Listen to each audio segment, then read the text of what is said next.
ahead and introduce you when it's your time. Okay, thank you.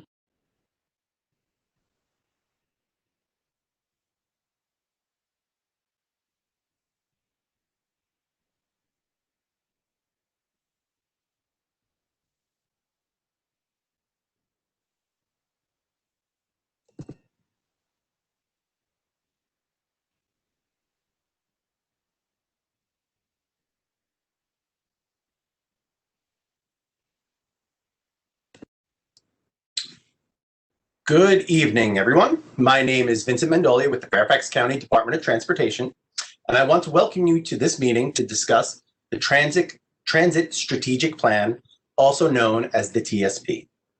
This meeting will provide an overview of the TSP and allows everyone to provide feedback and ask questions. Before we begin, I would like to review some guidelines so that everyone can participate and get the most out of this session. Please note that this meeting is being recorded, uploaded to YouTube, and shared on the county website. You are welcome to submit your questions at any time. Use the Q&A function in the WebEx window, and we will do our part to get to all questions while also ensuring that we get to all participants. Please do not use the chat feature to submit your questions. The Q&A function will send your question to all the administrators in this session and will help keep the questions organized and in one place. If you are on the phone, please hold your questions to the end. We will have instructions on how to ask questions at the conclusion of this presentation.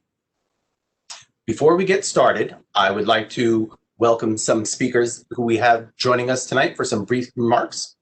Our first speaker that we'd like to introduce is Sully District Supervisor Kathy Smith. Supervisor Smith.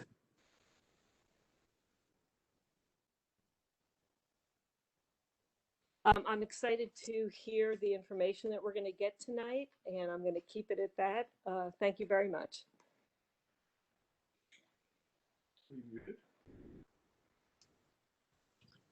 Thank you very much, Supervisor Smith. Our next guest is Providence District Supervisor Dahlia Palchik. Supervisor Palchik. Yes, hello, good evening. Good to see everyone here. Thank you for joining us. Thank you for the meeting tonight. I'm happy to welcome everyone. I'm also looking forward to the presentation and especially to hearing all of your feedback. I love our bus system, and I know together we can help make it an even better system for Fairfax County. So thank you to everyone, and please don't be shy. Ask your questions tonight. Thank you. Thank you very much, Supervisor Palchik. Our next guest is Herndon District Supervisor Walter Alcorn. Supervisor Alcorn. Oh, thank you very much. Appreciate the opportunity. I'll keep it short too. Just want to underscore how important transit is to our overall transportation system. I know that's a sentiment shared by my colleagues on the Board of Supervisors as well. And I do look forward to hearing your input tonight and feedback on what we're seeing and what our strategy should be. So thank you very much for participating. Thank you very much, Supervisor Stork. I would also now like to introduce the Lead District Supervisor, Mr. Rodney Lusk. Supervisor Lusk. Thank you very much. Delighted to be here. I want to also thank the staff for putting on this session here tonight. It's so important that we get feedback and thoughts and recommendations on how we can improve our transit services here. And the connector bus is so important to so many individuals in my district. Folks are using it to get to school, get to work, and to connect to Metro Rail. So we want to make sure we hear from you on how we can make it better and how we can ensure that we get the maximum use of that system. So thank you very much for being in attendance tonight, and look forward to hearing your comments. Thank you very much, Supervisor Lusk. I apologize for the erroneous calling you of Supervisor Stork. Our next guest is Mount Vernon District Supervisor Dan Stork. Supervisor Stork.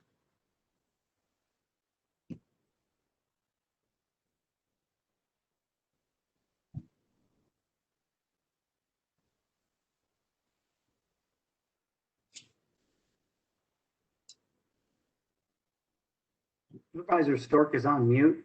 Thank you. I was trying to, and I was not able to do that with my phone. So thank you very much. And I won't repeat what's been said, but the most important thing is that you're here listening to the presentation, giving us the opportunity to learn what you think are the most critical transit priorities for Fairfax County. And if you're involved with Mount Vernon District, and especially Mount Vernon District, again, it's a pleasure to be here, listen to you. I won't be able to stay on very long because I have another meeting after this. But again, thank you very much for participating. Your input's very important. We look forward to hearing from you. Thank you very much, Supervisor Stork. And finally, before we start the presentation, I would now like to acknowledge that the Director of the Fairfax County Department of Transportation, Mr. Tom Bashadny, has joined us as well.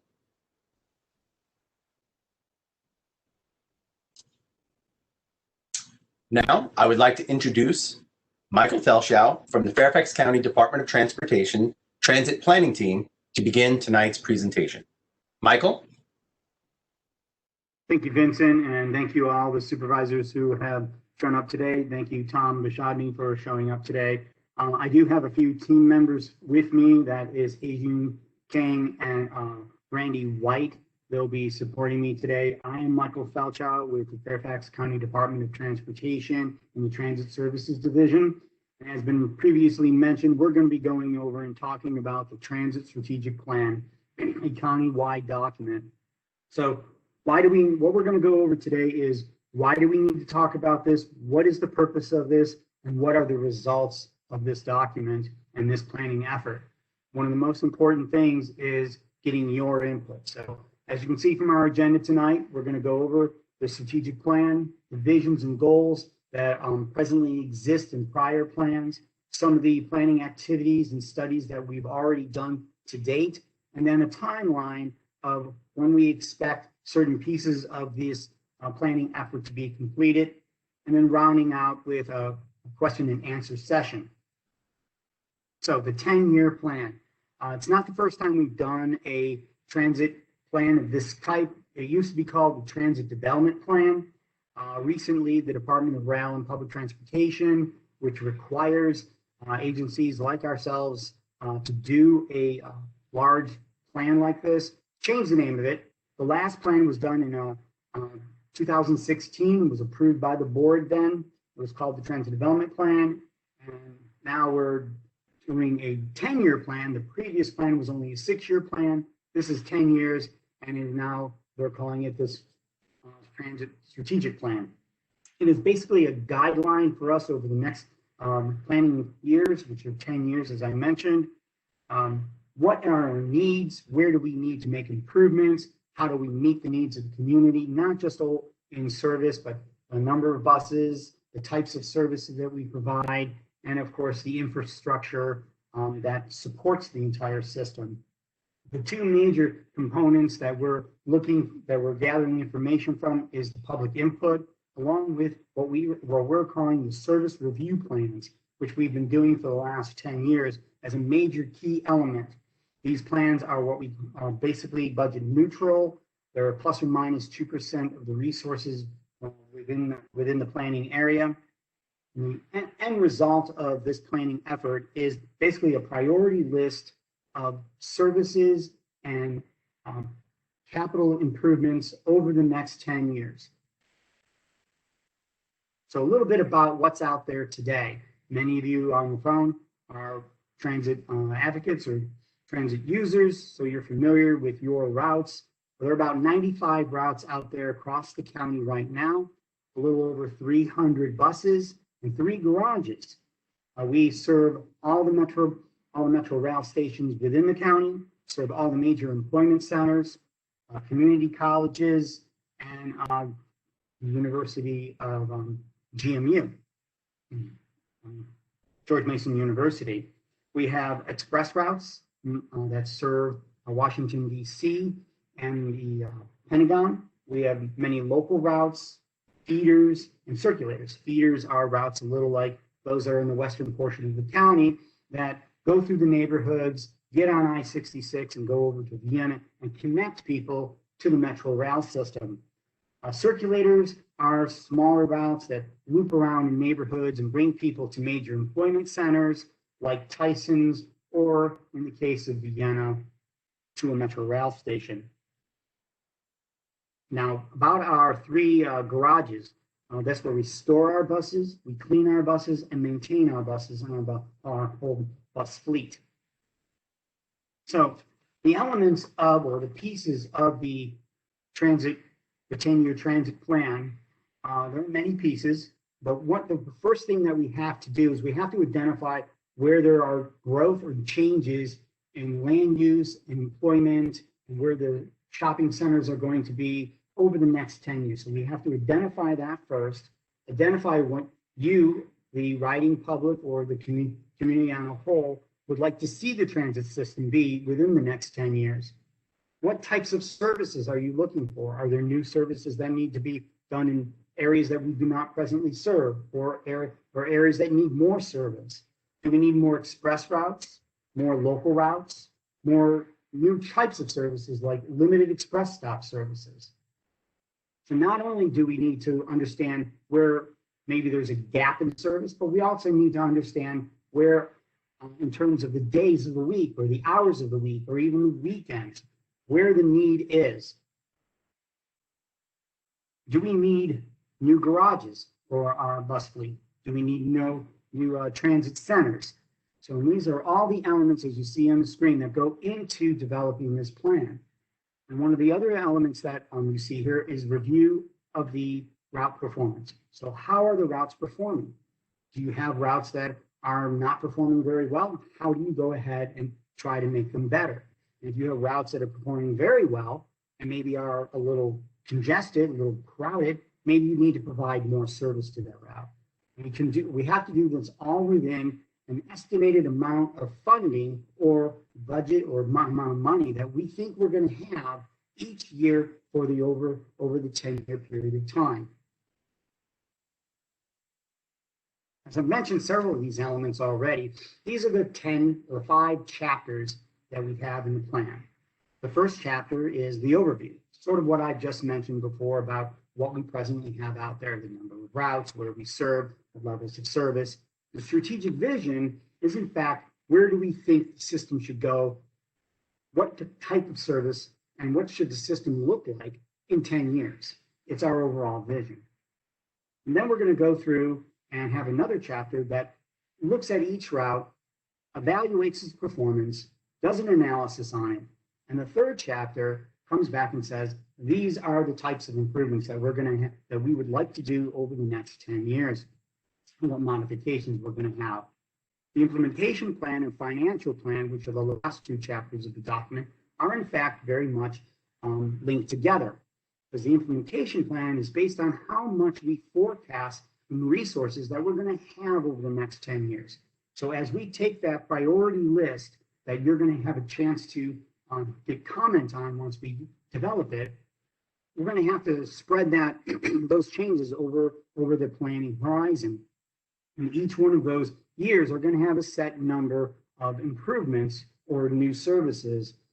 And then the financial plan will tell us how many of those services we're going to be able to implement over those years. Now, the tasks or the items that we're going to talk about in the top half of this slide, I've already talked about these. These are basically the chapters that I just mentioned. We started this back in July of last year, gathering all our information. Right now in January, you can see the big red dot where we are here.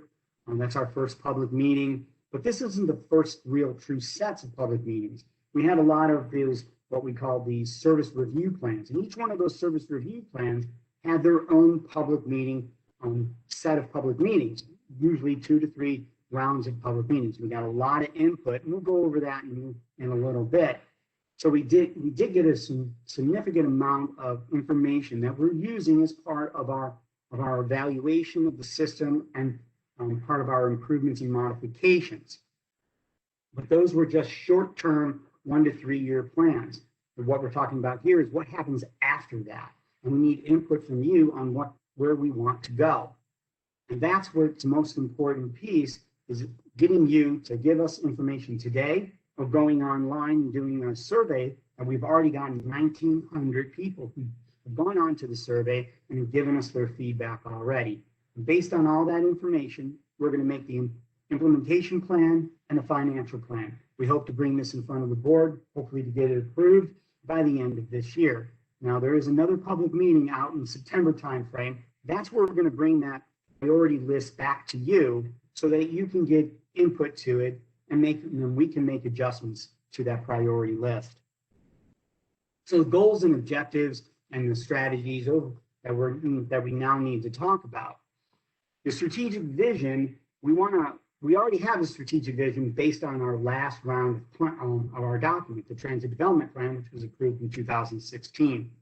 We also have a set of goals and objectives that have already been developed back in 2016. So what we want to do today is, with your input, not only today, but through the survey, so we want to validate that information, validate that vision, validate the goals as we move forward, and make sure, based on those goals, we're going to make sure that we have the right levels of performance indicators. And this is how we track whether or not we're actually making movements and trying to achieve those goals and visions. It also allows us to adjust the plan on an annual basis and make minor modifications to the plan as we go along.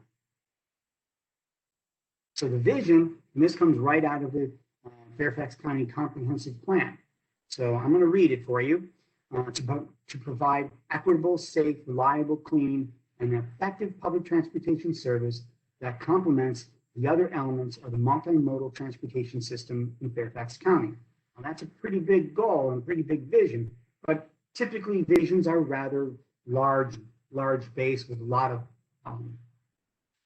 just really a large base statement. You don't want to have it too small and too narrow. You want to have room to grow and room to adjust. Now, there's each one of these words that were in the beginning of this vision statement are in fact our goals: choice, quality, efficiency, and safety. And we want to make sure that each one of these are done in an equitable manner. So safety is one of the most important elements that we try to achieve in the Fairfax County system. We want to make sure that our buses are safe to ride, safe to get to, drivers are well trained, and that the buses are maintained. Efficiency is extremely important because we want to make sure that whatever services that we are out there, we're conscientious of the overall cost and effectiveness of the system. So if a route isn't doing so well in terms of the number of riders, we want to look at that and see how we can make an improvement. While other routes that may be having too many people on them, lots of people on them, maybe we need to put more service there. So it allows us to adjust to the demand that's out there. The quality of service is really how much service do we have and how do we perform that service? How often does the bus come by? If we say it's supposed to come by every 30 minutes, does it actually come by every 30 minutes? And if it isn't, why isn't? And those are the kinds of things that the team that I work for, we're always looking at these things. Now, choice, that's depending upon how you want to travel, whether it's a short trip or a long trip, whether you want to stay within the county or connect outside the county on a regional basis. We want to be able to make sure that you have that ability to get on the bus and make those connections. Now, as I said, there's many elements that go into the strategic plan. One of them, the three to the left-hand side of your screen, if you can see it, which are marketing, the onboard survey, and the bus service review, are all things that we've either started or have already done. The market survey, which was done about 2 years ago, which basically went out and asked people, what are the barriers to using the transit system, whether you use the system or don't use the system, or you stop using the system. The onboard survey, which we did about 1.5 years ago, we went on all the buses and we basically asked people, how do you use the system? What do you need out of the system? And how can we make it better? The bus service review plans, and I'm going to talk about those in a little bit. We had about 4 or 5 of those that we've worked on. We developed preferred plans, and each one of these took a very deep look into each one of the route structures within a certain portion of the county and came up with ideas of ways to improve it. basically within the resources that we had. And each one of these also had significant number of public outreach efforts. And Adrian's going to go a little bit over there, so I'm not going to steal her thunder right now. And what we're doing right now is we're having stakeholder input and public meetings. Public meetings, obviously, like this one today, and your input, you go online and can do the survey, as 1,900 people have already done. And stakeholders, which are basically major employers across the community, business associations, and human service agencies. We're meeting with them, trying to figure out and get input from them on what who they work with, what they think and believe their needs are. So as I mentioned, the bus service reviews, we have 5 areas that we broke the county up into. Reston Herndon, we've done that plan that already has a preferred plan on it. And we did that in cooperation and coordination with the idea that we now have the Silver Line phase 2 that's coming in most likely this year, hopefully by the end of the year or maybe earlier. And we wanted to make sure that we align our routes based on new travel patterns. Excuse me.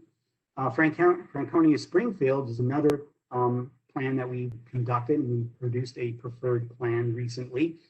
And that took a look at those routes that go into the Franconia area.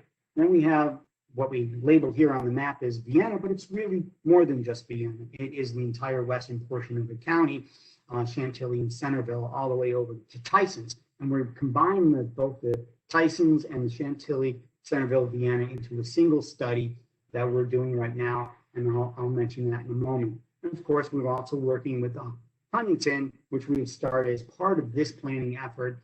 And we are also involved heavily in the bus rapid transit study. And I'll talk about the definition of bus rapid transit study here. And it's basically a rubber-wheeled train on its own road. It's the simplest way you can talk about that. And each one of these top 3 studies are, as I mentioned, a short-term study that's looking for 1 to 3 years and allowing the transit strategic plan to go from the 3-year to 10 years. Now, Huntington's a little bit backwards in that we're doing the short term as part of this study, but the long term has been part of the coordinated effort for the bus rapid transit's overall study and design. So a little bit more about the Franconia-Springfield preferred plan. Well, we got some benefits out of this. This stuff hasn't been implemented yet. We were able to, through that analysis, be able to make some adjustments to the routes, but still maintain our access to middle schools and high schools, most of our bus stops.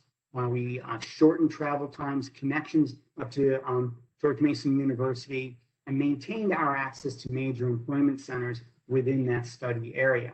We found that by looking at it, an analysis showed that we could have a travel time improvement by about 17%. And we finished up the public involvement in that process back in October of 2020. And this is a small map, a portion of the map of that we had part of those public meetings.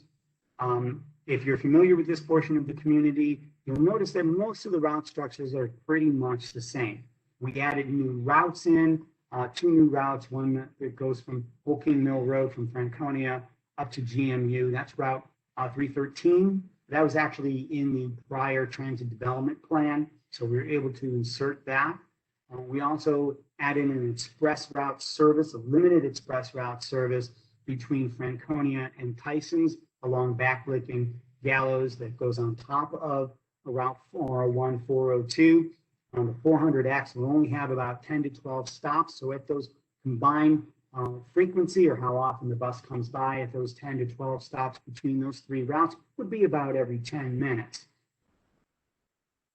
So moving on to the Reston Herndon, as we said, the Silver Line is going to make a significant impact in travel destinations and travel patterns. So we got a lot of public input, and we made some significant changes. We also made connections to Chantilly, Centreville, because we got a lot of public comment that people wanted to travel between Reston, Herndon, and Chantilly and Centreville. We also got comments that people wanted to go to the Loudoun County Community Campus. We also talked to people and they said, we want to get between Herndon and Sterling. We also with those, we are able to identify and make adjustments while still maintaining, once again, our middle school, high schools, our bus stops that we presently have while maintaining and reducing travel times and still maintaining access to major employment centers and shopping centers within that portion of the community. We found by analyzing this, we were able to reduce during the rush hour time periods frequencies, how often the bus comes by, between 30 minutes to 20 minutes. So significant improvement in multiple routes. We finished up the public involvement on that plan in July of 2020. And this will, this whole plan, unlike the other ones, will be implemented when the Silver Line Phase 2 rail line becomes starts operation. So this is once again just a piece of the map showing, highlighting some of the changes. I mentioned we connected to Chantilly and Centreville on Route 901. It goes off the map here, but we connected north to the community college and Sterling. But we maintained a lot of the routes. For example, all the RIDS routes are maintained, in fact, improved frequency from 40 minutes to 20 minutes. RIDS 2 has been expanded and also merged with our routes, so it's more, they're not competing, routes aren't competing with each other. And almost every route connects to at least 1 to 2 of the new or existing Metro rail stations. We also have maintained our connection to Route 605 down to Fair Oaks, and of course, on Route 574 over to West Park over in Tysons. And of course, Route 599, that has no change on that, and that's still going to the Pentagon and Crystal City. So Chantilly, Centreville, Vienna-Tysons bus service plan. This is a new one. We just started it a few months ago. We put 3 alternatives out for comment to get input from people and find out exactly what people would like to see. These are a sensitivity test. There were 3 of them. The first one basically took what we had and made minor modifications, tried to find ways to improve the level of service, but kept the structure of the routes pretty much the same. Alternative 2 said, let's start all over, clean piece of paper. Let's try to see if we can get more of the routes operating all day, and let's try to make some regional connections, like from Vienna to Reston, Chantilly to Tysons, and then all the way down to Franconia, because there are some significant gaps. If you live in the western part of the county and you want to go north or south, east-west doesn't seem to be too much of a problem. And alternative 3 tried to combine elements of both alternative 1 and 2 and try to get the best of both. These all 3 were done with what we call budget neutral, plus or minus 2% of the resources we presently have, so no one alternative gets an advantage. We had our first round of public meetings back in November, where we received many comments, and we're going through those right now. The next step is to go out in the next few months with a preferred plan, which will then be, once we get public input on that, modify it, we'll then bring it as part of the transit strategic plan. Huntington, as I mentioned, is taking a little a little bit of a different tack on this one. Because we have the future already working for that with the development of the bus rapid transit. You can see the graphic over in the right-hand corner of those that are online, but I'll describe it to you. But basically, it is buses, rubber-wheeled trains, basically on its own separate road, right now designed in the middle of the roadway and Richmond Highway, stopping not as often as your typical bus stops, but about multiple stops, somewhere around 7 or 8 stops. Hopefully I got that number right, where there are stations that people can link to the bus. And of course, you can still use the other routes in the corridor. So with this plan, we want to be able to identify the short and midterm alternatives as we develop towards the development of the BRT and create what we call feeder routes that feed to the BRT. So you can take a bus from your neighborhood to the BRT, get on this high capacity, high frequency level of service up to Huntington or down to the Fort. So at this point, I'd like to switch gears and give it over to Hejun, who will take you through the public involvement, input, and process, and then we'll open it up for questions and answers. Hejun? Thank you, Michael. Good evening, everyone. My name is Hejun King. I'm going to talk about what we learned from our recent outreach efforts and also additional inputs we'll need from you. So as Michael mentioned, we have several public outreach, including the bus service review for each county sub-area and also the onboard survey and marketing studies. Overall, we have received over like 7,000 of inputs.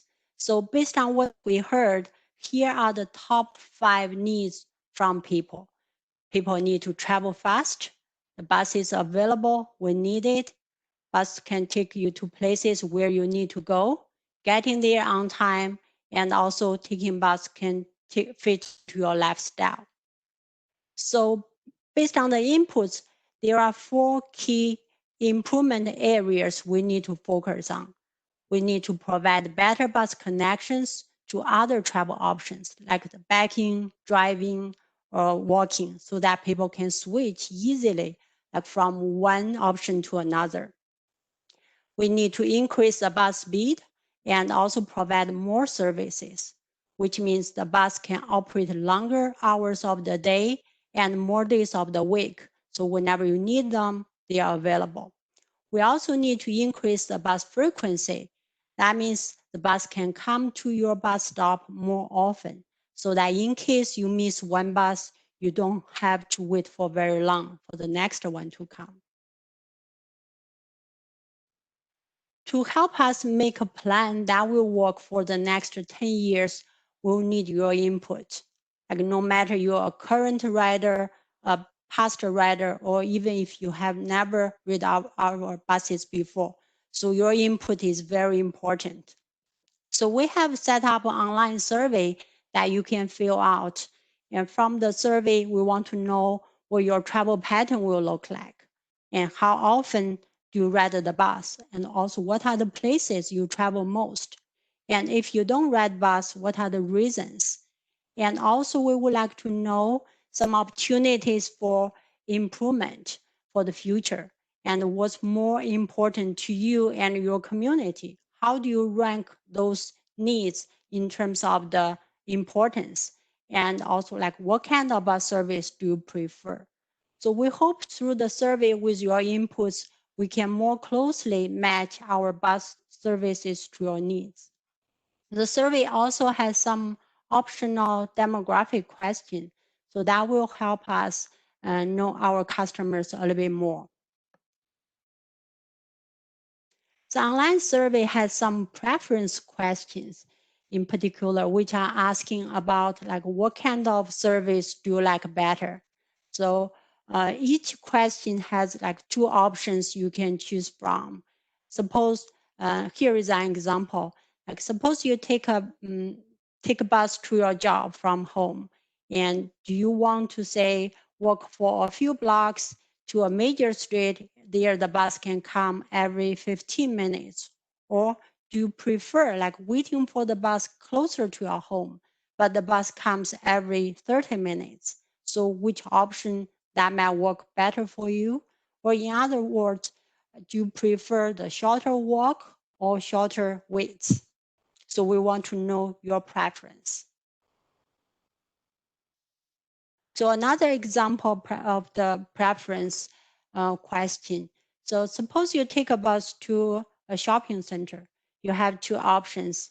Option A, you get on the bus and then transfer to an express one, which in total will take you only 25 minutes to your destination. Or option B, you get on the bus and ride for 45 minutes to your destination. You don't need any transfer for this option. Again, like which one will work better for you? And do you prefer the shorter travel time service or prefer like no transfer service? You just want a direct connection to your destination. So there are a couple more preference questions in the online survey. We hope through your inputs, we can find out what you prefer.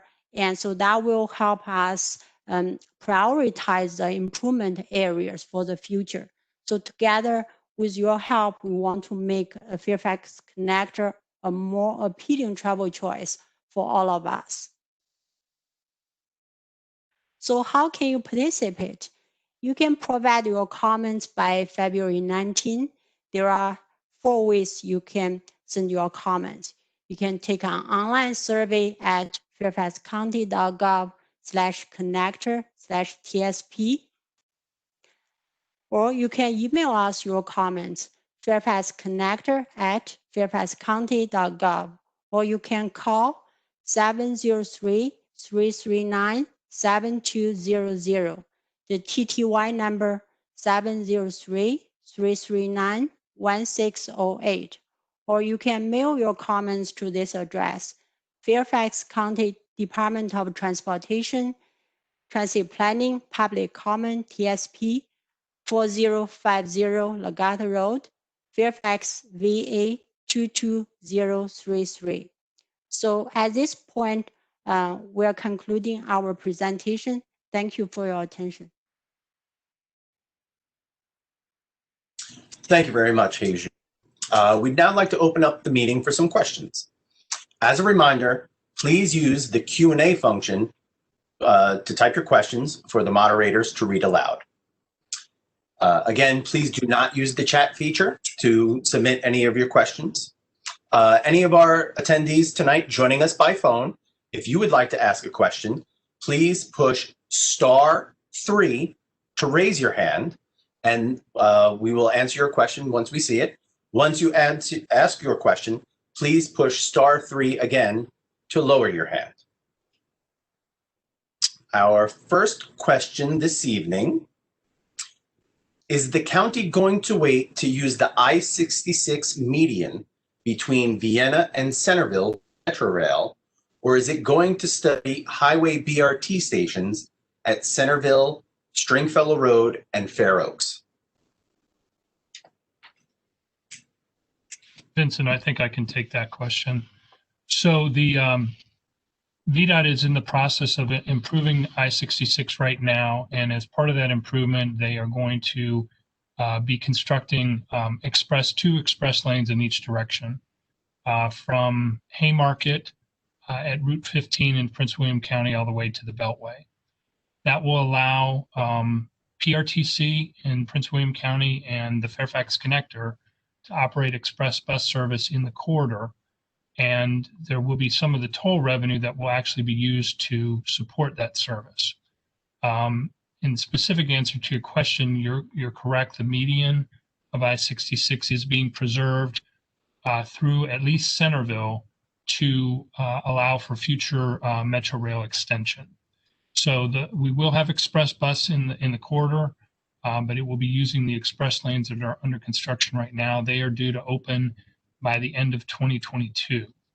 And at conjunction with that, additional bus service will be added in the I-66 corridor. Thank you, Tom. Our next question: have there been plans to implement a 10-minute or better service patterns like in Toronto? Well, that's a good question. It's always beneficial to have services at those levels of frequency, but there's always a price that comes along with it. You have to have the resources to do it, the number of buses and the operational dollars to increase that to that level. We do have some routes that function at a higher level. We're looking at, for example, Route 950 up in Reston that will be operating hopefully at 15-minute services. We have some express buses that are operating at 15-minute services. We're looking at other opportunities. Maybe in the near future, we can move some other routes that have good high levels of demand to 15 and 10-minute frequencies. I do know that the BRT down in Richmond Highway is looking at better than 10-minute frequencies. So yes, we are going to be looking at that. but it does come with a cost that we're going to have to identify funding sources for. Thank you very much, Michael. Our next question, it kind of a little bit of a combination here. The attendee writes, we are happy to see you are taking over several WMATA routes in July, the 3A, 3T, 15K, 29C, 29W. The county operates routes better and with more accountability. Will this be considered for additional WMATA Metro bus routes? So Vincent, I can take this one as well. So, so yes, the answer is yes. We are not able to take over a huge number of routes at any one time, but we took over 2 Metro bus routes just this January 1st, 2 weeks ago, and we have the next group of 5 that are planned for July 1st.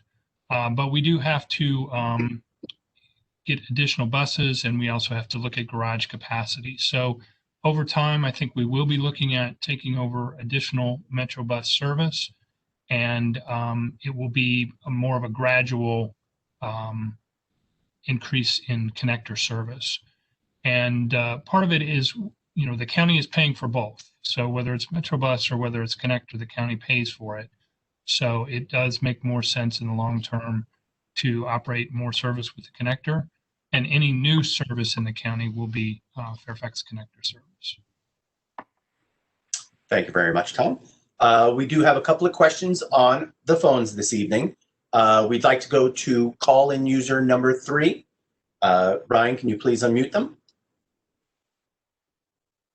Yes, good evening. I'm calling because I live near Annandale, and I'm right at Braddock Road and Little River Turnpike. And listening to the discussions tonight, it sounds like a lot of the Fairfax Connector has been pretty much in the Western County or maybe in the Reston area. I myself personally have never ridden the Fairfax Connector bus. And when I was going to look at it, when the Metro went on strike, and a lot of people that I work with or live in my community, they were trying to get on Fairfax Connector. And at first they were going to, after the Metro went on strike, they were going to lower the time till 6 o'clock, starting at 6 in the morning. And I'm not sure what happened with that, but they canceled that. So a lot of us could not take advantage of even riding the Fairfax Connector because they didn't seem to work with us. And we felt like hostage because we didn't have the Metro bus to get us into DC. And so some people I work with were paying $60 and $80 a day just to go round trip to work because they had no way to get to and from work. Luckily, I was able to get in a carpool until this Metro strike ended. But with me being a constituent here in Fairfax County and me paying the taxes, and like you said, y'all are going to be taking over, I guess, other bus routes for Metro. I hope you do, because this area, like I said, where I live, around near Annandale, there are no Fairfax Connector, or if they do, they start like 8 o'clock in the morning. And like myself, I have to be at work at 8:30 in the morning in DC. So it doesn't even help me at all. And I think it's for a lot of other people as well. So that's just a suggestion when you're thinking about what you're all going to be doing in your 10-year plan. Hopefully it's sooner than the 10 years. But if you all can do something to help, you know, the people that live in this area. Thank you very much, caller. Yes, as Tom said, we're going to be looking at opportunities to take over as many of the WMATA routes as we can. As Tom said, it's based on the size of our facilities. We may need to look at additional facilities, but our goal is to, at one time, possibly in the future, make sure that we have control over the entire county's transit services, or at least most of. We do know that what you're talking about during the strike, we are definitely aware of the difficulties that many people are having due to the decreases that have happened with WMATA, not only in the strike, but over the time period of COVID. So we are looking we're taking a very deep look at all the routes and all the services. As part of the elements of this plan, we will be, as part of our stakeholder and technical committees, we will be bringing in WMATA and other transit agencies within the Northern Virginia and working with them as part of this planning process. I'd also like to mention that this is not just a 10-year plan. We update this plan every 5 years. So after a few years, we're going to start this process over again and make some adjustments and realignments as things change in the community over the next few years, over 5 years and then 10 years. So yes, we'll be looking into that. Thank you, Michael. So, and if Vincent, Tom, if I might. please. Sure. So to call the caller, I would just ask that as you're looking at the survey, that you give us any feedback on any particular Metrobus routes that you think are priorities for conversion. That would be very helpful for us. Thank you. Thank you, Tom. I'd now like to go to call-in user number 6. Brian, if you can unmute them. Hello. Good evening. Yeah, good evening. I live in Reston, and I'm particularly interested, is that possible somehow to make sure that all your schedules don't have buses run such as every 40 minutes or 45 minutes or 25 minutes, because it's very inconvenient to follow this schedule, and to make sure that if you go over 20 minutes, to make sure it's either every 30 minutes or every 60 minutes, which is just easy to navigate the schedule and easy to understand the system. So what you can tell about that? So how would you deal with that? Actually, excellent question, because what we've been doing as part of the Reston Herndon bus service plans, we moved a lot of bus routes from off that 45-minute frequency to 20 minutes. Several of the RIBS routes, for example, are now hopefully will be operating on 20-minute frequencies, and a lot of the routes were either now a 20-40-minute frequency or a 30-60-minute frequencies. 45 minutes is not what people think about when they're trying to think about their day and trying to think about moving around the community. People think in terms of 15 minutes, 30 and 60, or 20 minutes. So as we move into implementation of this service, when the Silver Line comes around, we will be, you will see several routes, multiple routes, in fact, will have updated schedules and adjustments. You can go online. We can get you the website. It's actually on this PowerPoint presentation, which is, I believe, online already. You can go there. You can see the link to the information that we're providing for the Reston Herndon, and you can start seeing the levels of service. We hope to, within the next few months, start to get the schedules out. We'll be working with Vincent and the marketing team to get that information out to the public as soon as we can, and we'll be able to see that we've made those improvements in many of the routes already. We're looking at the same thing in Franconia and other portions of the community, trying to make the route structures and frequency a little bit easier to read and simplifying the routes. Thank you very much, Michael. For our call-in questions, if you have had your questions answered, if you wouldn't mind pressing *3 again to lower your hands. If you do have additional questions, please feel free to push *3 again so that we do know that you have more questions that you would like to ask. I'm going to go back to our chat now. In our district, Braddock, we have skeletal connector service. With the 17A being eliminated a few years ago, we've been told repeatedly resources are not available to add additional 306 strips to cover the 2-hour gap between 17H service and 306 midday. Those are exactly the kind of comments that we're looking for as we move forward with the Vienna-Tysons Vienna-Tysons, the mid part of the community service plan, Chantilly-Centreville. We're looking for comments like that, and that route is one of the routes that we're looking at and trying to find ways to make improvements. You are absolutely correct. There is a gap in that portion of the network of the system, and so we're looking at opportunities right now to make some improvements within that service area. We're going to be taking a hard look and finding resources. What we've done in some other parts of the community when we developed these preferred plans is we looked for anything that was a duplicate service, not functioning very well, and tried to find some efficiencies in the system. And that's how we were able to add some new services, as I mentioned, in both Franconia and Reston. Herndon, we were able to add new connections because we found resources and that they weren't as efficient and as effective as they can be in the past, like they could have been. So we're looking for those opportunities in the mid and western portions of the county right now. But yes, please go online, add that comment in. We have the comment here, and I will tell you that we read every single comment as part of all these studies that we've been doing. Some of the comments we couldn't really fit within the plans, so we've already taken those comments and included them as part of this planning process. Thank you, Michael.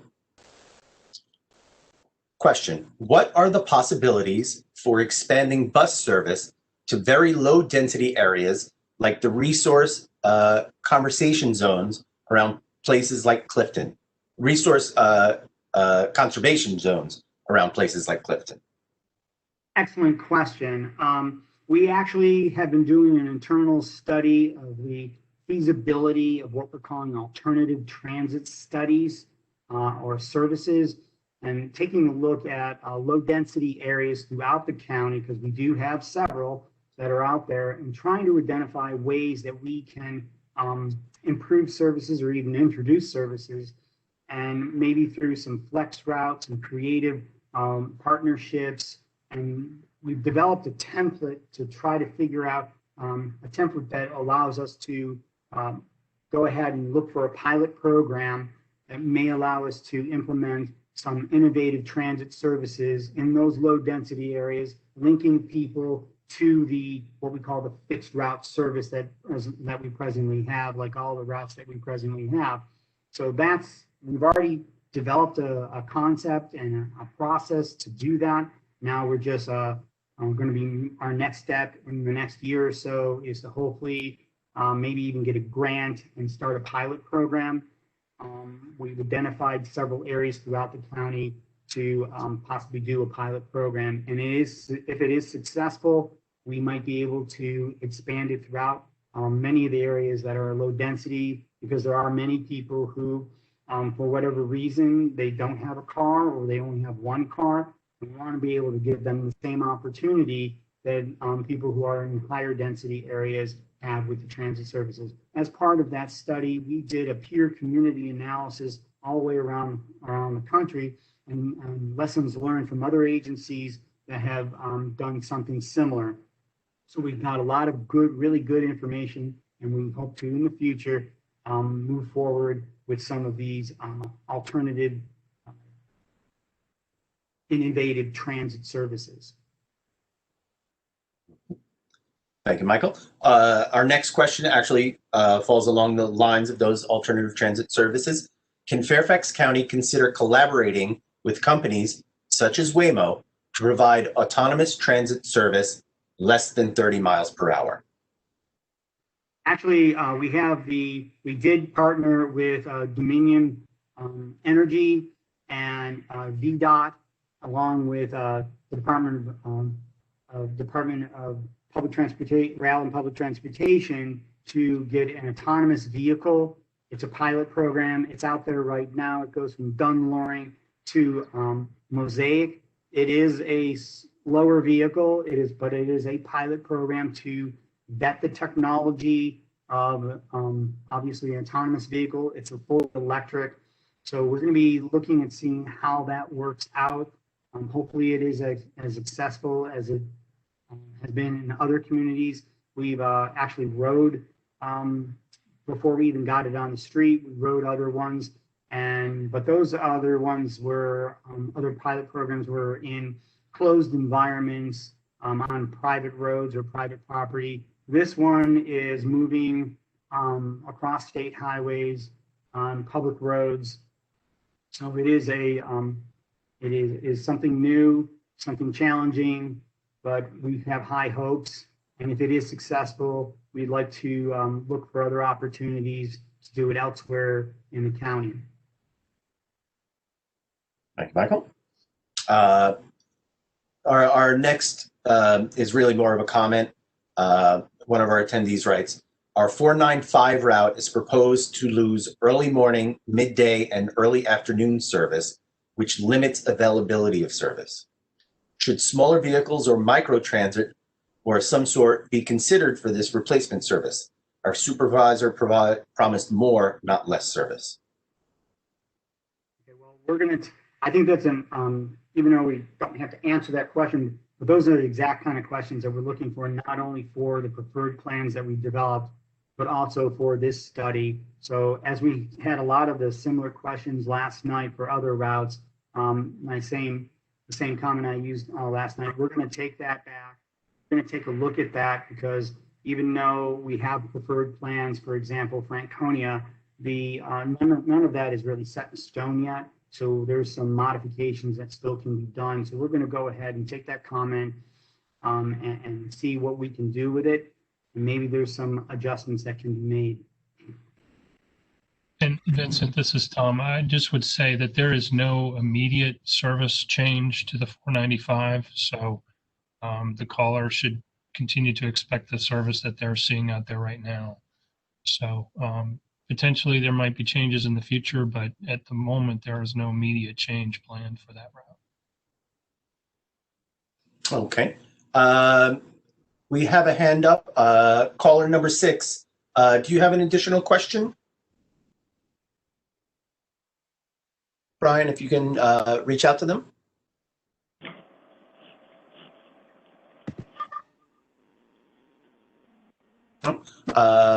Doesn't seem that way. Okay. If I could just add on to what Tom was just mentioning, and maybe I just want to add in the fact that all these service plans that we went over, other than the Reston Herndon, they're all going to be included in this longer term plan. And the earliest that any of them would see any implementation would probably be within the next two years to 3 years. So as Tom is correct, there's no changes right now, except for many of the routes.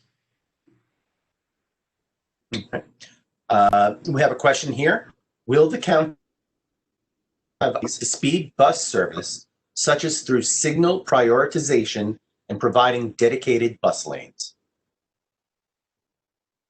Well, we have the BRT down in Richmond Highway. There is another study on Highway 7. The county is working with VDOT on TSP. Obviously, this is also something that the region has been looking at.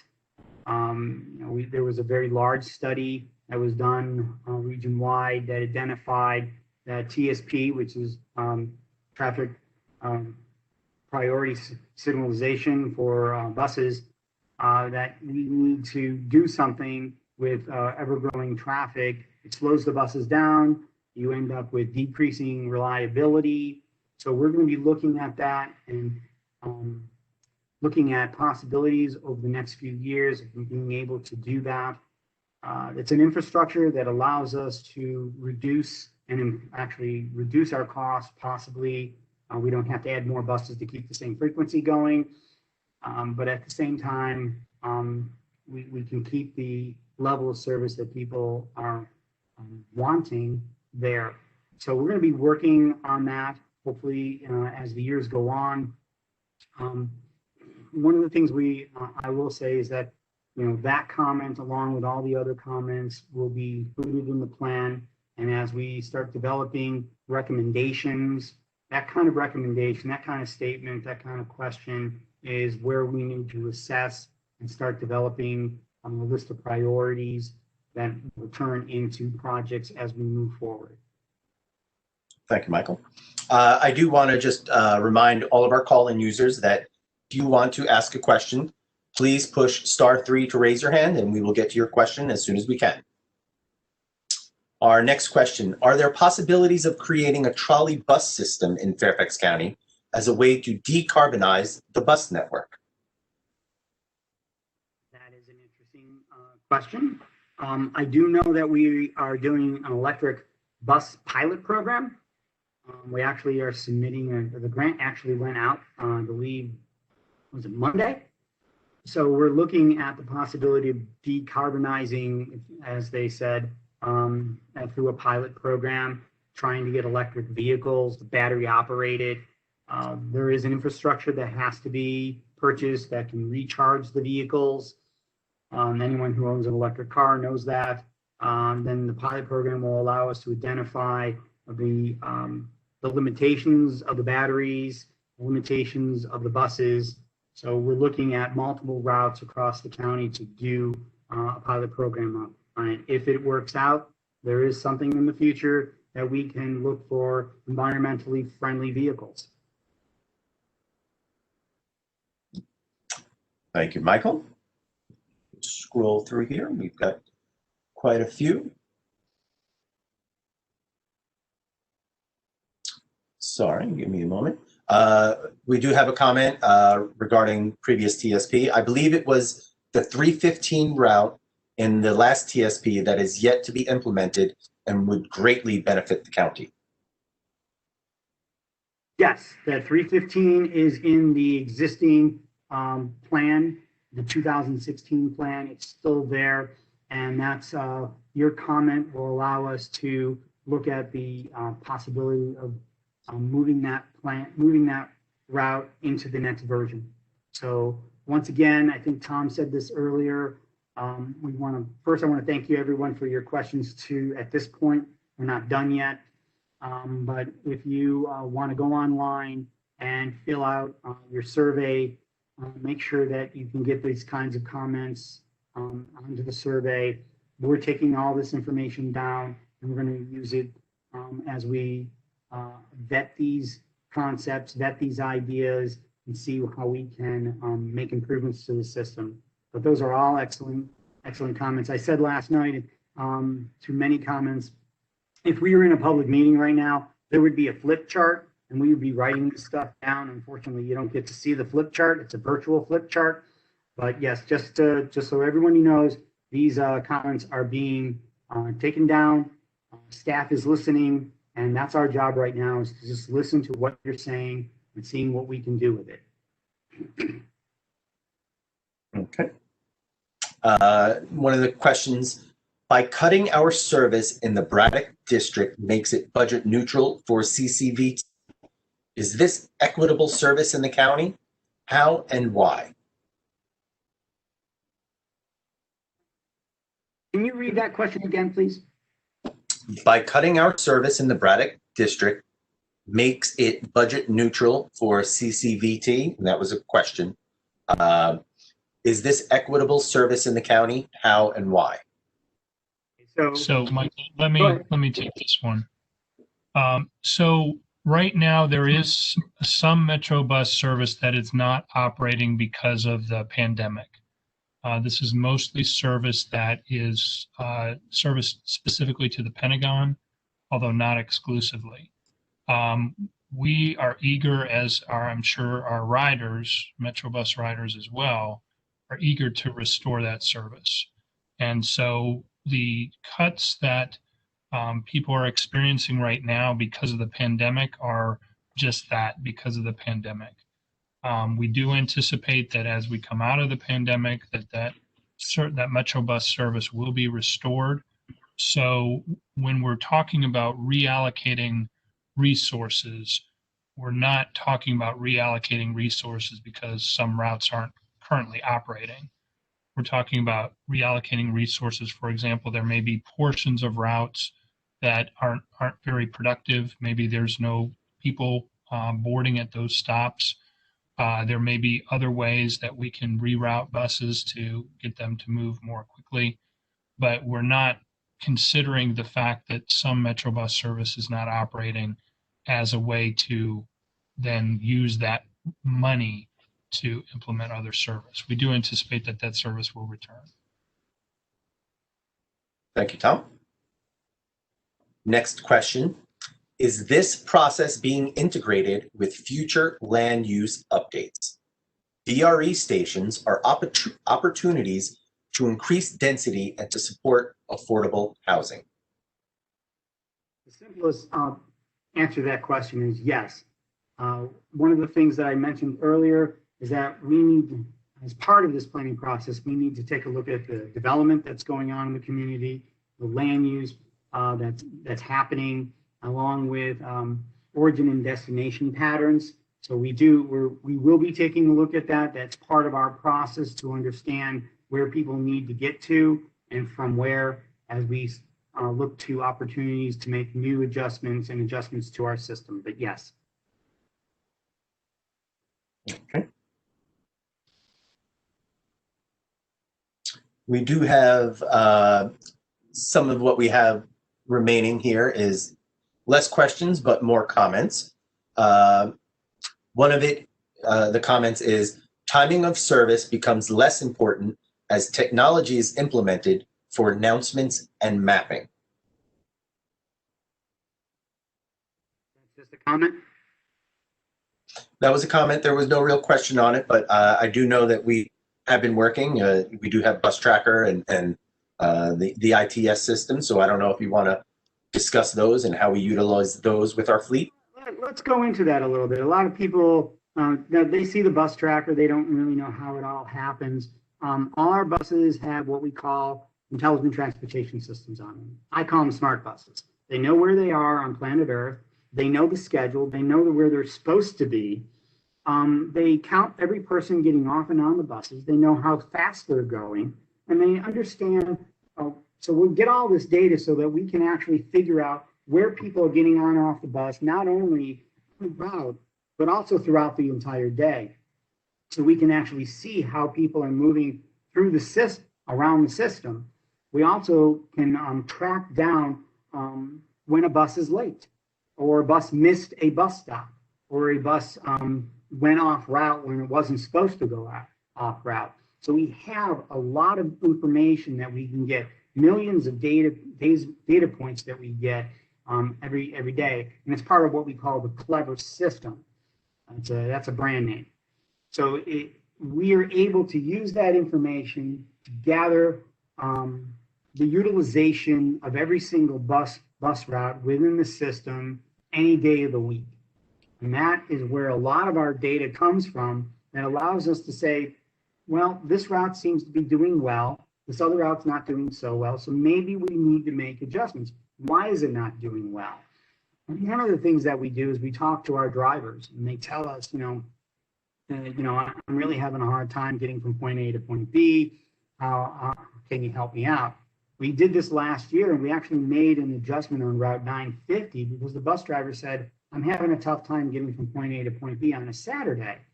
So we looked at the data, and there it was. A lot of people boarding the bus on Route 950 on Eldon Street during going shopping. So the data is validates the concern of the driver. So we do have opportunities to use this information to really help us answer those concerns and what people want out of the transit system. It's not an answer, it's a tool that allows us to figure out what the buses are doing out there pretty much every hour of every day. And Michael, I would add that the data is available to the passengers as well. So our bus tracker system will allow you to see where your bus is. And at the bus stop or even at home, if you copy down your stop number, you can text the Fairfax Connector and you'll receive a text back that says when the next bus is arriving. You can also go online and see a map of where the buses are. So that service is available on all the Fairfax Connector routes. So that can help riders plan their trips as well. In addition to that, we're also on Google Transit. So you can just go on Google Transit and you will see live updates to the transit system. Thank you. We did have a comment in regards to Bus Tracker. One of the attendees wanted to note that Bus Tracker works very well only when the operator logs into the system properly. That is something that is true. We're always training our drivers and making sure that they are doing what they're supposed to be doing and logging in. That is, we always, when that does happen, operations tries to get that resolved as fast as we can. But every single, if that does happen, there is a phone number you can call, and we can get that information from you and make adjustments and make sure that the driver logs into the route so that everyone can see that bus on Bus Tracker and on Google. So everyone has the information they need to make their trip. Okay. Our next question. Are plans to expand bike facilities at major park and rides as well as bus? Are there plans to expand bike facilities at major park and rides as well as bus terminals? My local park and ride, Stringfellow Road Park and Ride, has a locked bike storage facility, and I was wondering if there are plans to implement it at more stations. That's an excellent question. I'm going to first say the first thing that we've been doing, and Tom will probably tag on to this, is that we've been trying to get grants that are multimodal grants through Northern Virginia Transportation Commission, where we're not only adding express bus service, but when we go ahead and add that new express bus service or expand express bus service, like we did down in the south part of the county on Route 395 with the North Backlick park and ride lot, is that we went ahead and worked with our bike ped team, alternative transportation group, and looked at ways we can add in new bike facilities. So as opportunities come in, we try to work as a full Fairfax County Department of Transportation to not just do buses, but do bikes and other modes of transportation. I'm sure, Tom, you had more to add to that.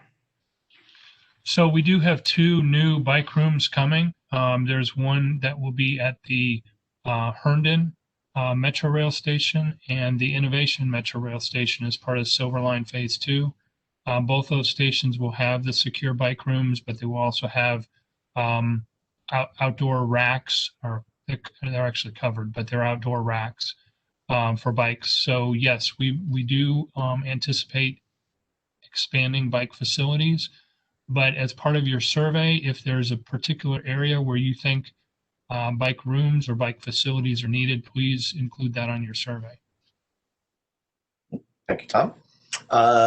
Another attendee is following on that same vein. Question about the bikes. The same should be asked about scooters, share scooters, bikes, and mopeds. Great equity solutions for transportation connections. Thank you very much. And I would reiterate what Tom just said. Please, we got it. We have that information through this process, but please go online, go to the survey. And if there are particular locations where you would like to see something like that, please include it. So I would say that, yes, we do agree with you that scooters are part of the transportation system, and the County Board of Supervisors in December of 2018 did approve regulations that will allow scooters in Fairfax County. I will say that the scooter industry is changing quite a bit, and obviously with the pandemic, it's changed that industry as well as many others. So there is a provision right now that scooters can come to Fairfax County.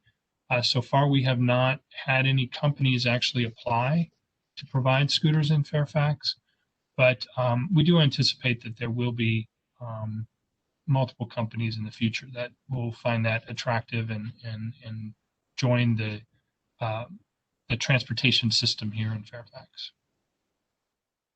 Oh, and I was just going to, if I may add on to that, I did want to make notice that we do have our active transportation group here in the county.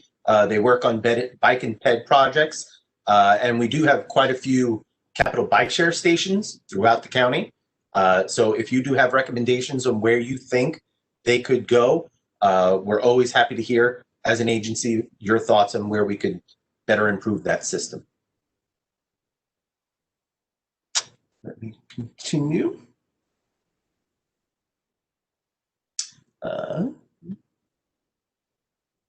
We seem to have gone through most of our questions in our Q&A. We do have a few more comments that are there, and I'm going to read them in a moment. One of them, I'm not exactly sure what the reference was to, but it says, these images and language is not the same and influence the respondent to answer in a way that's not effective for a, like city limits, Richmond and Norfolk, for example.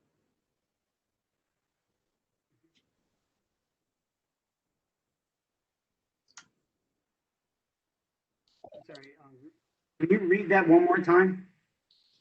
Certainly. I'm not exactly sure at what point it came in. We received this question probably about a half hour ago. So I believe it was while we were running through the presentation.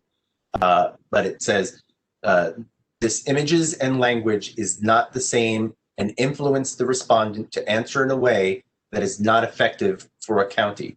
They work better for smaller service areas like city limits, Richmond and Norfolk, for example.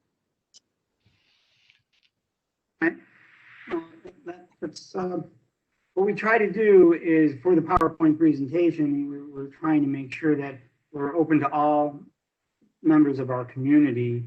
And if there was some language that was in the PowerPoint, we're trying to work with our marketing team to make sure that we're using language that's open to the community. Obviously, this is a county, but we are a very large county.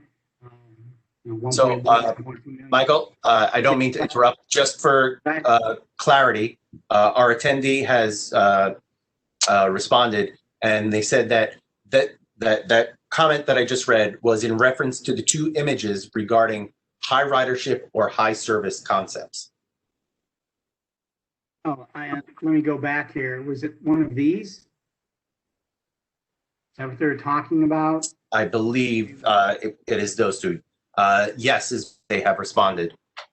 Okay, that's that. I can see where maybe they're getting that. This is really not. Maybe it's because of the grid lines behind the map there. Don't get taken back by the grid lines. It's really just asking people, do you want to, how far do you want to walk to a bus? And if we have buses that you can walk to, then maybe we can make them so that they're faster because they don't have to meander through the community.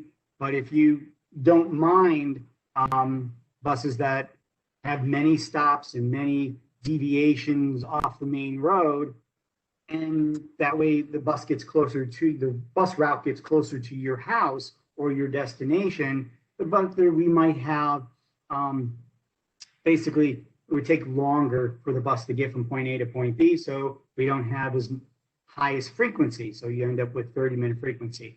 So that's really what we're just trying to get at, is more of a preference of, do you want fast buses or do you want buses that are convenient to a walking distance, but you're okay with the bus not coming around as often?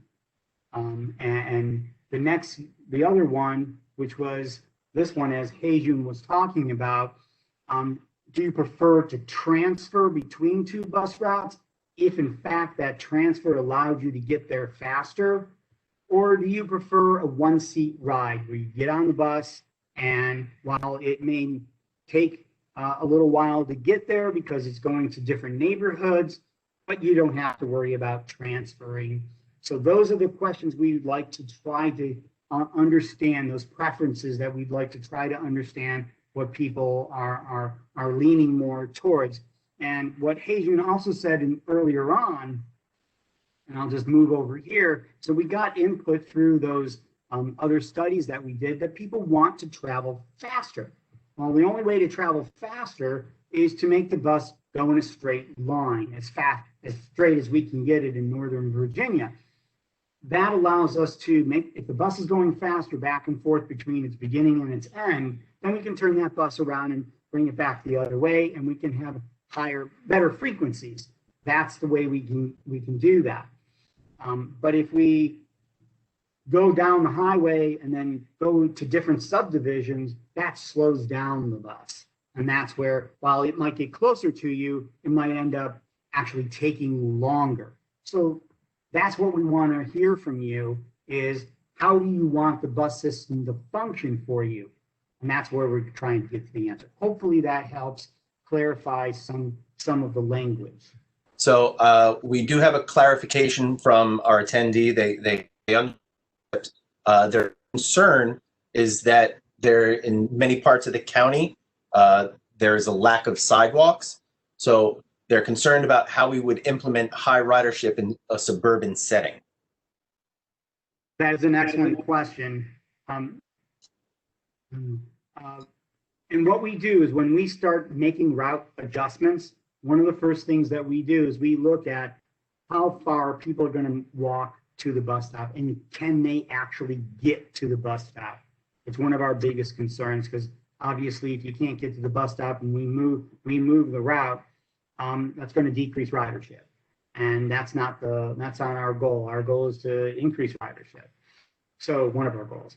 So yes, we do take a look at the connection of the adjacent land uses, residential units, and businesses, and taking a look at how they can actually get from point A to point D. We are, in fact, we're just looking at this a couple of weeks ago when we were looking at some service planning.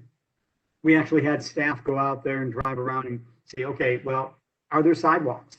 No, there weren't. Okay, well, then we have to take that into effect. Yes, we try to look at the connectivity to the actual bus stop. So it's a route by route evaluation. It's not just, hey, we're going to do this, let's move the bus route. We have to evaluate each segment of the route before we do anything like that.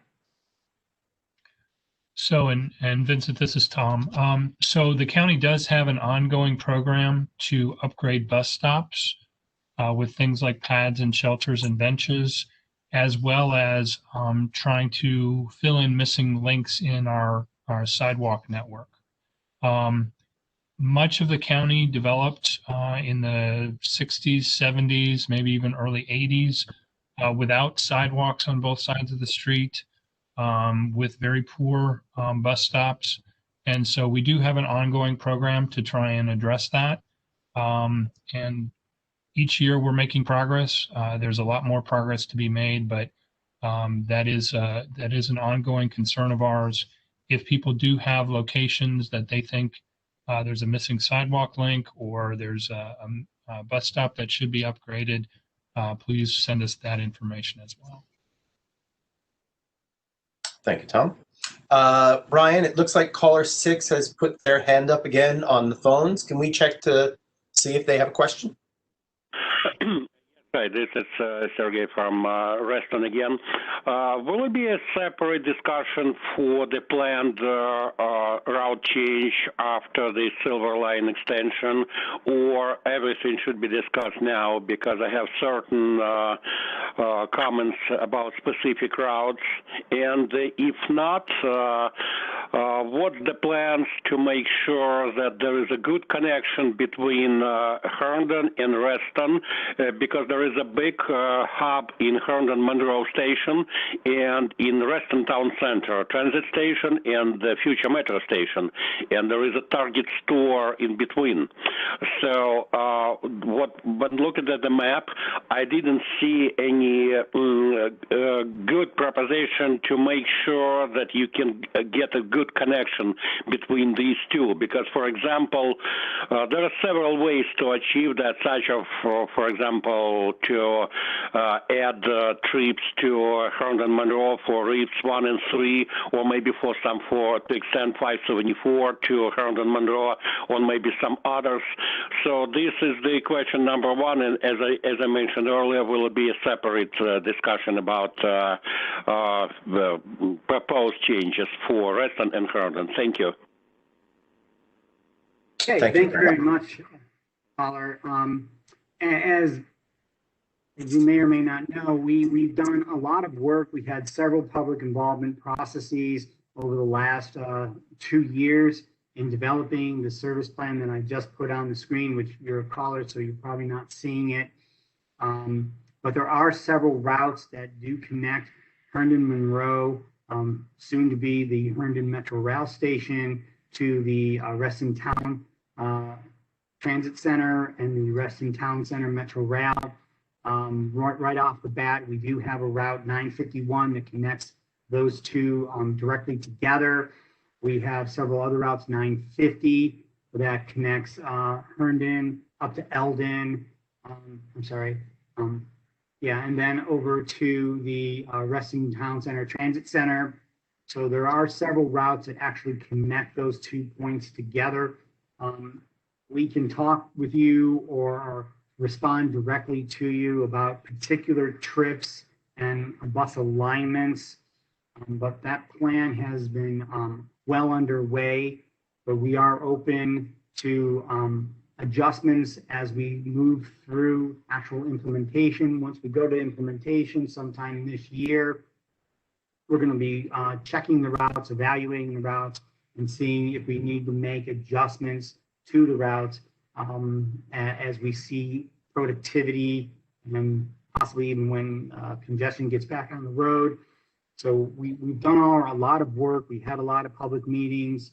We also had something like 1,500 comments and survey inputs for that. So please give us your contact information and we can get with you about additional information, provide you additional information about the individual routes that you might be looking at. Thank you, Michael. I would also say to the caller that we have our telephone information center. It's 703-339-7200. The TTY number is 703-339-1608. And if you do have any comments specifically about the Reston Herndon plan, feel free to call them and leave those comments there, and we'll be able to get back to you that way. We have another question. What are the possibilities of expanding bus services to other counties like Loudoun and Prince William?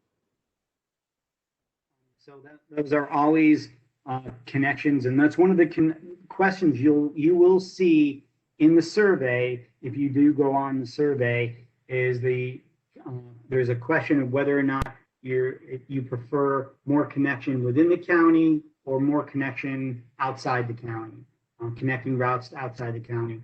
As you know, as maybe some people do know, we do already have routes that go to DC, to the Pentagon.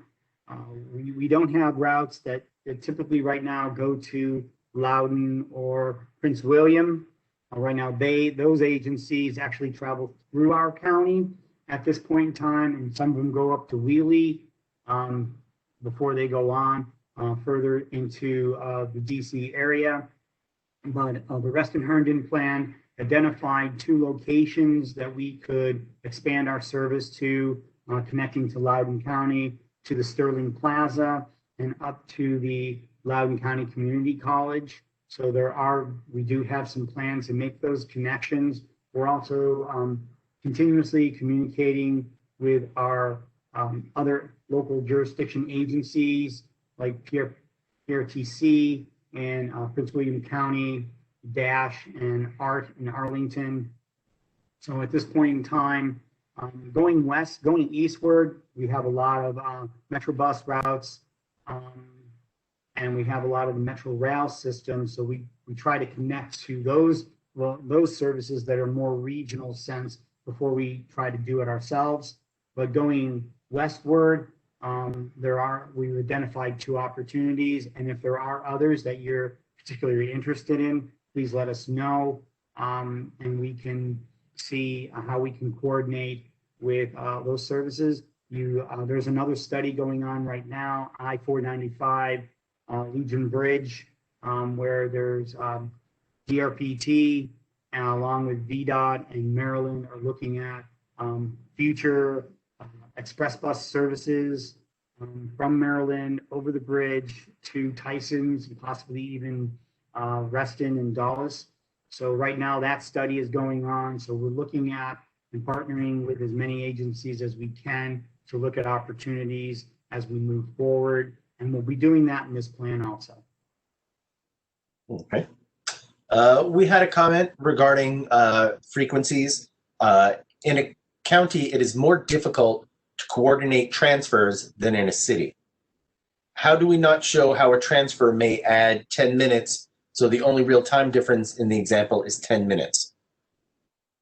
Excellent question. What we're doing, for example, for the Reston Herndon is that we're actually doing time transfers where we time the routes to actually come together at very close to time, less than 10 minutes in many cases, so that you get off one bus, you get on another bus. For example, Route 605 and 615 that actually meet up at the hospital, the Fair Oaks Hospital. Those buses are actually coming together at the exact same time. That's the way we're scheduling them. So if you're coming south on 605, you'll get off one bus. 2 minutes later, you're on the other bus, and then the 615 goes down to Fair Lakes Parkway. So there are opportunities, even in a county, to do things, to do those time transfers.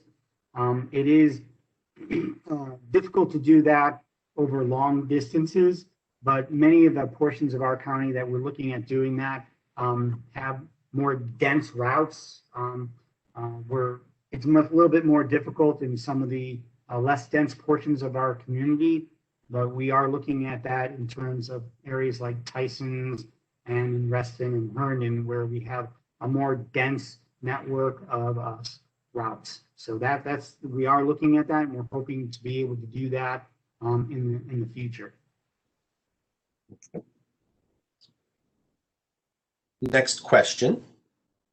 How do you plan to deal with traffic-caused delays on bus service in the future? Your current ideas seem to focus on major routes like US 1, but adding bus lanes and transit signal priority on some of the more local routes like Gallows or 123. That is a big challenge. What we've been doing for some of these service plans that we've been working on is we've been pre-programming additional time on the route so that as congestion keeps creeping up, we've built in time within the schedule to deal with a certain amount of that congestion. Also, there's opportunities to take a look at shorter routes versus longer routes. Obviously, longer routes are on your major highways, and that could be the problem. We're going to be looking at TSP in the future. We're also the shorter routes, if we make good connections, can actually get us around some of the congestion. But we also have some issues that, there are portions of our community that don't really have a lot of major roadways, or your bus goes into a neighborhood and there's no decent way to turn around. So those are the challenges that we're looking at right now. I wanted to add your comment to the rest of the list of things that we need to continue to take a look at as we move forward and start selecting priority services and looking at new technologies that may allow us to improve our service and improve our reliability of our service. So Vincent, just a couple of follow-ups on that. First of all, TSP in the context that Michael's referring to it is traffic signal priority. And that does allow buses to move through intersections faster as opposed to transit strategic plan, which is what we've been kind of talking about tonight. The other thing I would agree with the comment that Gallows Road really does need to be looked at. That is something that the board has asked us to look at. We're working to try and identify the funding to do some studies on Gallows Road. The comprehensive plan does call for 2 additional lanes from 66 north into Tysons. And we're looking, when we get into that, one of the options that we'll be looking at is whether those 2 lanes should be bus-only lanes. So we agree that Gallows Road is definitely a corridor that is going to need some attention. In addition to that, Tom, it just reminded me, on Gallows Road, as part of the Franconia service plan, we identified, and also part of the original transit development plan, a limited express stop service that went along Gallows. That way, people get on the bus at key locations and they can get up to Dunloring, get up to Tysons or down to Franconia faster, because the bus isn't stopping and picking up as many people, but at key locations. A little like the Rex route on Richmond Highway, very heavily used until the pandemic, but in those key corridors, highly used transit corridors, there's some opportunities to use innovative transit operations to deal with the congestion. If we don't have the infrastructure in terms of the signalization, we can use innovative service operations like skip jumping. That's where you skip a route, or you skip several stops, or limited stop service where you might only have 10 or 12 key locations where you stop at. And those are the kinds of other things that we're looking at that might actually create trunk lines that we can move buses across the county a little faster, and then interconnect that with feeder routes or last mile, first mile types of services that are maybe a little feeders or into the trunk line. So we're going to take a look at those opportunities also. Okay. And Michael, the route that you were referring to, you were talking about our proposed 400X in the Franconia-Springfield bus service review. Because one of our commenters mentioned that they felt that would be an excellent route in which to study the traffic signal priority for. Yes, I agree.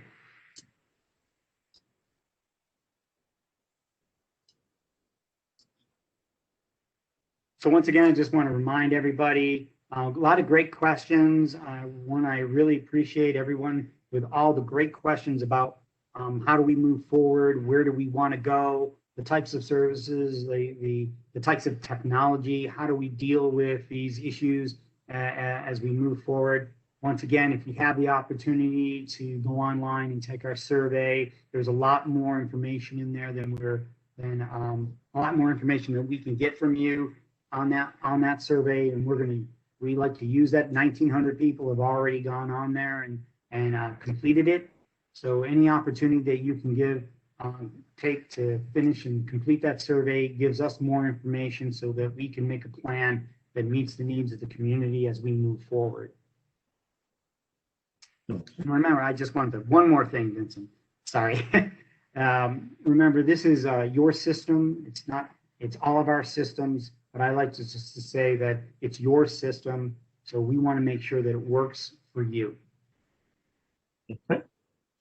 We do have another question that has just come in.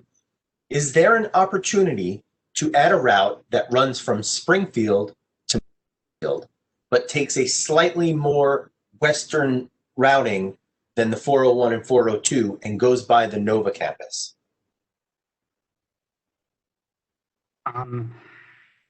Yes, there's always opportunities to look at that. I'm going to put that on our list and talk to Randy White, who is sitting virtually to my left or my right here. And that's the kind of suggestion that we're looking for, and opportunities to see where we can add more connectivity. We do have other routes that are in our existing transit development plan, but maybe there's other opportunities to make additional links.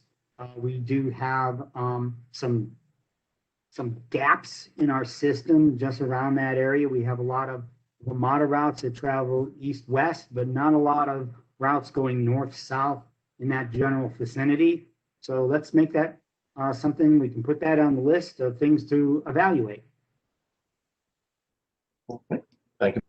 Brian, it looks like call-in user number 6 has their hand raised. If you can unmute them so they can ask a question. Yes, hi. One more question about bus stop signs. Don't you think they have to be improved to put more information, not only the phone number and the logo and the stop ID, but as well as the route number and the destination, and maybe some route maps on some transit hubs or some major stops or at the shelters? So do you have any plans to do that for the next 10 years? Thank you. Yeah, that's very interesting that you asked that question, because when I was a younger transit planner, that's the way it used to be done. They are labor intensive. Those things have a tendency to break, and then that information is gone. They create litter. So a lot of transit agencies, including ours, has that bus stop code that you see on there. If you dial that up on Bus Tracker, that gives you the schedule. It gives you everything that you need right there on your phone. Obviously, at the major transit locations like Vienna and others, we keep maps, and at our stores, our connector stores, there's all the information that we have in terms of the bus routes and bus schedules. But you know, a lot of communities have moved away from putting they call them torpedoes, the little balls that are on the signs, because they have a tendency to break. They get outdated. Then you have to go out there. It's a very labor intensive process. And if they are old, they give, you know, if you don't change them and they're old, they give wrong information to people. So we've tried to move to the 21st century. That way, if people have the phone, they can get on it, but we make sure that we have schedules located at major terminals that people can, if they don't have a phone, they can still get that information. Okay. Let me see if we have any other questions in our chat. I don't see too many more questions in our chat. If any of our attendees have any other questions, please feel free to answer them. We've got about 15 minutes though, so we certainly would like to get to what we can. We have just received one. Are there plans to make Fairfax Connector better for people commuting at off-peak times? One thing I noticed in the CCVT study, that most of the time frequency on routes at off-peak time was around 45 minutes. This severely underserves more potential riders. Excellent question. One of the things that we've been looking at through all those studies that I've mentioned is how do we get more service in the off-peak time that is more consistent, higher frequencies. And one of the goals of that, those alternatives that we did put out there, was trying to get all-day service on most of the routes. Now, obviously, the more service we put out there, the higher the resources that we need. But we are taking a look at not only through those studies, the CCVT and the transit strategic plan is taking a look at where the growth is in demand. Right now, we're seeing certain levels of demand. Even in the pandemic, we have consistent demand in the midday and on the weekends, because these are people who are transit reliant. They need transit regardless of what's going on in the world. They got to go to the store. They got to get to work. But yeah, we are looking at the trend lines for service in the midday service, and we are looking at opportunities that would allow us to improve from 45 minutes to 30 minutes, a little bit better frequencies and more consistent service across the entire day. But thank you. I really appreciate your comment, because it's something that I like to look at, and I like to make sure whatever transit system I'm working on or working with, has the ability to make consistent levels of service across the system, and not just for banker hours, as my mother used to call them, because not everybody works 9 to 5 anymore. Nowadays, we have a lot of service workers who work in the middle of the day, they work third shifts, they work hospitals, and have all kinds of different schedules. So we are very cognizant of the demand, and I really appreciate your comment. And that's, we're going to be looking into that. Tom, I see that you have switched your screen on. Did you want to? Yeah, Vincent, well, we have a minute. I wanted to address one of the comments that we received in the chat. And the comment was 7,000 responses is not enough for a county the size of Fairfax County. And while 7,000 is a lot more responses than we often get in a survey, we would agree with you that 7,000 is just scratching the surface. So that's where you can help. Please tell your friends, tell your family members, tell your coworkers, your neighbors about the survey, because we can provide better service when we get more input. So we really do want as much input as possible. And I think the highest that we've ever gotten responses to a survey was about 15,000. We'd love to exceed that with this survey. So please pass on the information to people that you know, encourage them to do the survey. Even if they don't take transit service right now, we would still like to hear what would entice them to take transit service. So Vincent, just wanted to encourage people to take the survey and to pass that on to other people that they know. Absolutely. Just received one more question. Will there be plans to integrate VRE stations more into the bus network? There's always opportunities to make those intermodal connections. If there are particular stations, there's only a few obviously in our county, Lorton being one, Burke being another one, Rolling Road, Backlick. We want to make sure that if there are opportunities that we look at, we do serve a few of those stations already. Lorton is one where several of our routes do come together. We do serve the Burke station with I believe one route, and we hope to bring another route into that location in the near future, but we will be looking at how to make those connections in the future. Okay. Thank you. It seems we don't have too many more questions at the moment, but we do have a few comments. One of our attendees just wanted to say, keep up the good work. They're going to be about any changes to the 17 services, as well as the 306 and the 495.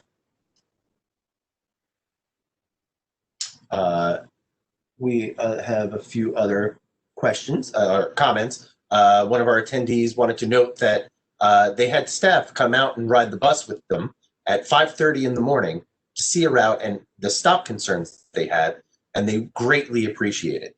And they just wanted to note that the county clearly still cares.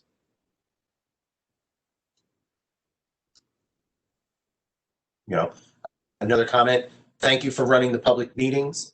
We appreciate, they appreciate giving us our time so late in the day. And I do want to say that we appreciate all of the attendees tonight for coming out and participating in this process, because without you, we can't make our future bus service better. So as much as we are here, very much thank you to all of you who have joined. And as Tom had mentioned, let people that you know about this survey. So the more responses that we can get, the better that we can make this service for you. Vincent, I'd like to add on to that. It makes it for a much more interesting meeting when people actually participate in the process. Once again, it's your system. The more you participate, the better we can make it. I've been in meetings where, not here, but nobody showed up. And that's a little difficult to try to make decisions about transit services when nobody shows up. So, well, thank you again. I would agree, and one of the small things, that the pandemic has allowed us to do, and in a way forced us, is that we've had to change the way that we communicate with you, the public. So moving more of these online formats, we've seen much better turnout, and we're happy that we're able to meet you where you are, because we do understand that some of the in-person public meetings that we've held before, when you're working, and sometimes it's difficult to get to those. So now that we've started this process, we're probably going to definitely keep it in our toolbox moving forward. So we want to thank you again for coming through and joining us this evening. We do have a few more minutes if there are any other questions that we can get to.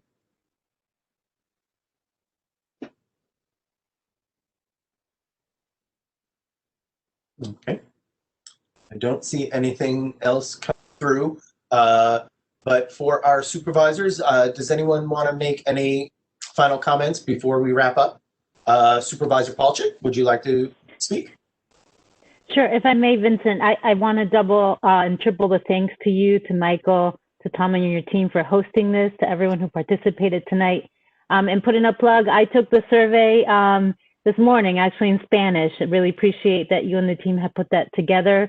It's a pretty easy survey. I appreciate that it has images as well as questions. And as a bus rider, I know that you will all be looking at it, and it absolutely, like Tom said, and you've said, it absolutely makes a difference in the planning of the next years of the bus service. So please do take that survey. If you did not get a chance to ask questions today, please send those in. I know that Michael and the entire team will take those into consideration and very seriously. And if they don't hear from you, they don't know. So thank you again, and a good night and safe. Thank you. Thank you, Supervisor Palchik. Supervisor Smith, if you're still with us, would you like to do your remarks at the end here?